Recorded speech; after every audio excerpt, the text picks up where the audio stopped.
Well, the long wait is finally almost over, my friends. At the time of this recording, we are counting down the hours until the release of Starfield, one of the most anticipated game launches of our modern era.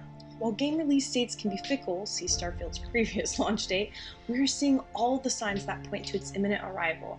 The developers are showing actual gameplay videos, accessories based on the game have been built out and confirmed, and the ability to queue the game for download on launch day has been enabled. This is not a drill. Please place your seatbacks and tray tables back into their upright and locked positions and prepare for landing.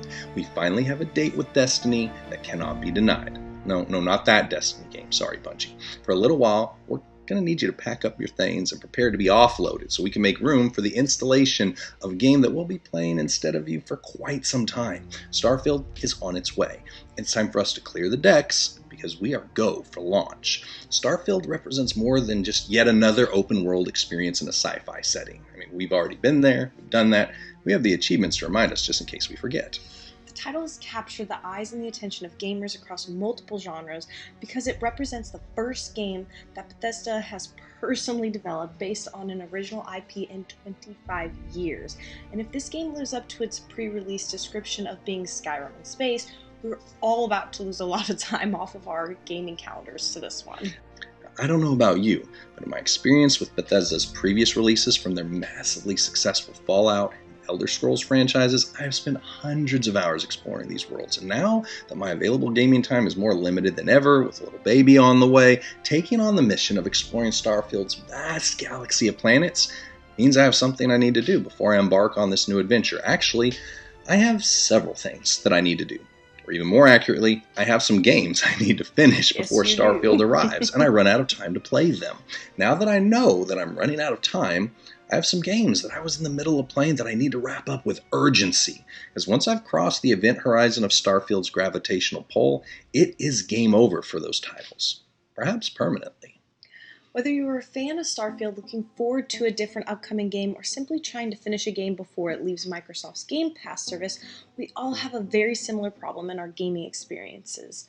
We reach a place where we are running out of time to play what we are currently having in front of us because of what is coming next to disrupt our status quo. For me, Starfield's launch will cause me to press pause on playing the other games I was previously investing into.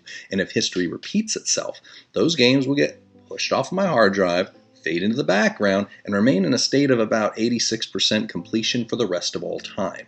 So whatever I'm going to do with these games, and their currently incomplete stories, I will need to do quickly. And that makes my remaining wait for the release of Starfield suddenly feel like it's not long enough. And in our real-world adventures, I have found a very similar concept reveal itself as another imminent launch is showing signs of approaching. A return that is almost 2,000 years in the making. And it compels an identical review on what I'm doing, how much time I have left to do it, and what must be done before time runs out. Throughout my life, I've discovered a nearly endless number of books, lectures, sermons, and recordings on the subject of eschatology, the theological study of the end of days. I've either read or listened to a vast amount of interpretations of the events that are depicted in the book of Revelation, as well as the prophecies found embedded throughout the scriptures. And throughout the centuries, I've found that almost every generation seems to believe that their generation was the one. As a matter of fact, even the first generation of Christ's followers clearly viewed his second coming as an event that would happen incredibly soon. The end result of all this watching, waiting, getting our hopes up after reading our 2000th book on why Christ is returning in the year 2000, spoiler alert, he didn't, is that we can become desensitized to the reality of Christ's return simply because our arbitrary and inaccurate predictions about his launch date have come and gone. And if we aren't careful, we can lose our sense of urgency on what we need to do before time runs out on our mission. While it would be nice to have a confirmed date of release like it seems we finally have on Starfield, Jesus made it abundantly clear that it is not happening. But within his guidance that no one would ever know the day or hour of his return, he also gave us all some very practical and critical advice to follow as we prepare for a countdown that is closer to the end than the beginning. Throughout the centuries, believers in Christ have preoccupied ourselves with images of Armageddon, Christ's return in the clouds, and if we're living in the end times. And while Christ clearly admonished us to be watchful in regards to his return, he always refocused his followers' attention on what we should be doing while we are watching. Our fascination with eschatology and prophecy shouldn't make us so heavenly minded that we are no earthly good. Like the final countdown that gamers are experiencing as the long-awaited release of Starfield draws near, this awareness should press us into a state of action. And rather than allowing this oversaturation of eschatological teachings and the inaccuracies that many have presented to cause us to feel numb to his eventual return, we should lean into the remaining missions that we have been given with a renewed sense of urgency. We all have less time to complete them than when we started, and whether he returns in 10 years or 10,000, Christ's message remains the same. Let him catch us completing the missions we were assigned and occupying until he comes.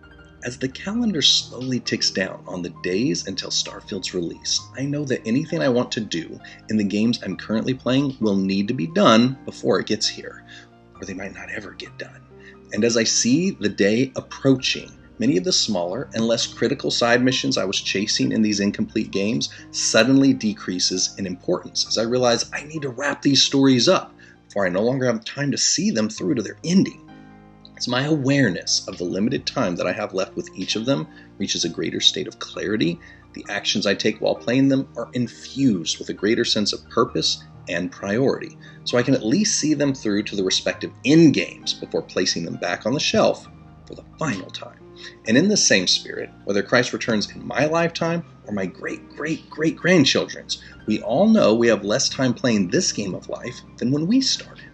And just as we feel when we see the countdown clock ticking down to zero in our games, the actions that we choose to take as we are reaching the end often have the greatest meaning and carry the deepest resonance. Regardless of our belief that the end of days and the return of Christ is either distant or imminent, our response remains the same: to live each day like someone's salvation depends on it. Because it does. And as we consider how we should live with the knowledge of eternity in our hearts and Christ's return on our minds, the answer is not to simply stop living and wait for the inevitable to occur. It means to start living like it matters, and all the more as we see the day approaching.